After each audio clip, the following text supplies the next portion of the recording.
Je m'appelle Yacouba Fassassi,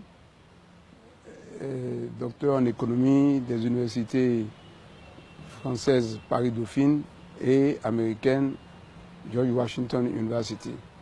Je suis économiste principal du Fonds monétaire international à la retraite. J'ai été pendant 15 ans le conseil spécial des présidents du renouveau démocratique au Bénin. En particulier donc le président Dieudonné Soglo et le général Mathieu Kérékou, dont j'étais le conseiller spécial, le chef de la cellule macroéconomique pendant 10 ans. Donc étant affecté au Bénin par le Fonds monétaire international, dont je demeurerai jusqu'à une date récente l'économiste principal. Et donc je suis désormais à la retraite. Je suis maintenant consultant international. J'ai écrit beaucoup d'ouvrages sur l'économie africaine, essentiellement sur l'intégration économique et monétaire ouest-africaine au sein de la CEDEAO. Je viens de sortir donc mon dernier livre intitulé « La grande rupture », essai sur la conquête de la souveraineté monétaire, économique et politique pour le développement des pays africains de l'espace CEDEAO. D'abord, je dois dire que le livre est un ouvrage bréviaire d'environ 800 pages. Donc, je vais choisir une des pages. Et c'est 5 livres en un. Je vais quand même me permettre de donner les composantes du livre. Livre premier, c'est Rupture politique au Bénin, origine, réalité et perspective. Livre 2, c'est Race, colonialisme et la nécessaire rupture. Livre 3, c'est le franc CFA ou la monnaie des pays PMA, pays pas moyen d'avancer. L'impératif d'une grande rupture radicale pour la création de la monnaie unique de la CEDEAO. Livre 4, c'est l'incontournable expérience de l'Union européenne, UE, pour une construction ouest-africaine réussie.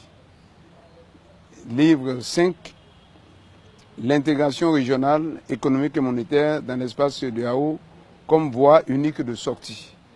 Et la conclusion, effectivement, c'est rompre avec le franc CFA par la naissance de la monnaie unique de la CEDEAO ou laisser périr le Bénin. Voilà donc le livre en question. L'ancien président togolais Yassingbe Eyadema avait courageusement posé le problème de rupture monétaire avec le franc CFA. La France, lui, a opposé une fin de non-recevoir assortie d'un avertissement. C'était en 1972, à l'occasion de la visite officielle du président français Georges Pompidou à Lomé, suivant le discours de Eyadema dans lequel, publiquement et en présence de son hôte français, il pose le problème de la rupture radicale d'avec le franc CFA. Je cite, « Excellence, Monsieur le Président de la République française, à l'intérieur de la zone franc, nous voudrions que la parité du franc CFA par rapport au franc français soit reconsidérée. Nous pensons en effet que cette parité qui est actuellement de 2 anciens francs français pour 1 franc CFA ne correspond pas à la réalité. C'est une question de justice et nous souhaitons qu'une étude exhaustive basée sur des critères objectifs permette de fixer dans les meilleurs délais une nouvelle parité plus favorable à nos peuples. Par ailleurs, il nous semble que le franc CFA doit accueillir davantage de personnalités dans la zone franc pour inspirer plus de confiance à l'étranger. On constate qu'à l'intérieur même de notre zone monétaire commune, la convertibilité du franc CFA n'est assurée qu'imparfaitement, alors qu'un franc français s'échange au Togo contre 50 francs CFA. Les banques françaises continuent à échanger le franc CFA avec une certaine décote. Enfin, plus grave et plus gênant encore est le fait que, malgré la garantie apportée par le Trésor public français au franc CFA, celui-ci n'est pas accepté dans les pays européens, ne parlons pas de l'Amérique, au même titre que le franc français. Le voyageur ou l'homme d'affaires togolais qui se rend à Bruxelles, La Haye, Luxembourg, Bonn ou Rome doit, avant son départ, se procurer le franc français ou autres devises étrangères. Il s'ensuit, en définitive, Monsieur le Président de la République française, que la plupart des opérations de l'État, comme celles des particuliers, entreprises, hors de la zone franc, s'effectuent en devises et qu'on est donc en droit de se poser la question, de savoir où est la garantie apportée par la convertibilité. Fin de citation. La question du franc CFA n'est pas une question technique, c'est une question politique. C'est une question de souveraineté. Dans toutes les constitutions des pays de la zone franc, en particulier le Bénin, dont je suis ressortissant, la souveraineté appartient au peuple. La souveraineté est l'essence même de la démocratie. Il est clair que quand les Français et les autres Européens devaient passer de leur monnaie nationale à l'euro, ils ont été consultés. Il y a eu référendum. Donc, la souveraineté, c'est quelque chose de très très important. Alors, le livre en question n'est pas un livre qui s'attarde sur la question du franc CFA. C'est un livre qui, à l'instar des autres pays sur d'autres continents, essaie de montrer la nécessité pour les pays africains de la CEDEAO de se mettre ensemble pour faire sortir leur monnaie unique, comme l'Europe a sorti et créé l'euro. C'est dans ce cadre-là que le franc CFA va mourir de sa plus belle mort. Donc il ne s'agit pas d'aller contre le franc CFA, nous allons pour l'union économique, monétaire et fédérale de nos pays, car c'est la seule voie qui pourrait permettre à ces pays poussières de se développer et de sortir de la pauvreté abjecte et de la misère structurelle. Mon inspiration, en fait, curieusement, vient de cette célèbre phrase du président Jacques Chirac, que je cite de mémoire, comme ça, en disant « L'argent qui se trouve dans notre portefeuille vient essentiellement de l'exploitation de l'Afrique. » Même si ce n'est pas exclusivement de l'Afrique, mais essentiellement de l'Afrique. Donc, il est grand temps, avant qu'il ne soit trop tard, que nous remettions aux Africains leur argent pour éviter des convulsions terribles aux dimensions politiques incalculables. Ça m'a fait peur, parce que c'est un homme de terrain, un homme de réalité qui comprend, parce qu'il sait que tous les ans, à cause du système du franc CFA et de l'obligation faite aux Africains de déposer désormais, c'était 100%, maintenant c'est 50% de leur avoir extérieur sur les comptes d'opération au Trésor public français, il sait que nous déposons 500 milliards de dollars tous les ans sur les comptes publics français, au Trésor public français, et nous, on est à la recherche de 100 millions de dollars pour développer notre pays, alors que 500 milliards sont déposés en France sur les comptes d'opération.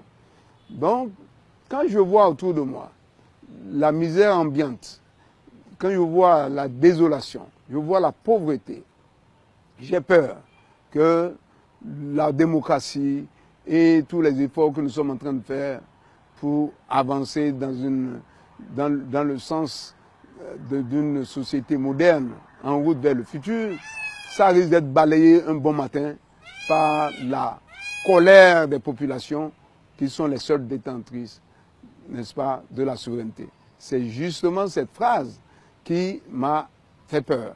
Le résumé de mon ouvrage, c'est le titre de mon ouvrage.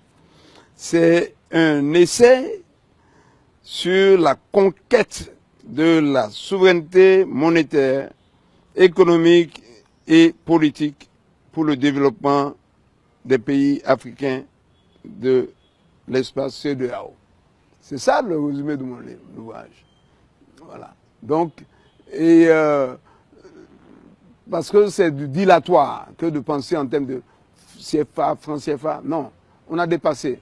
Le franc CFA, c'est une affaire, c'est une sorte de relique, c'est une monnaie de servitude, c'est une monnaie qui ne colle pas à la réalité démocratique qu'on essaie de construire dans nos pays. Nous sommes des colonies, il faut reconnaître l'évidence. Nous sommes des colonies. Aucun pays au monde, n'est-ce pas, jusqu'en 1972, la BCEAO était à Paris.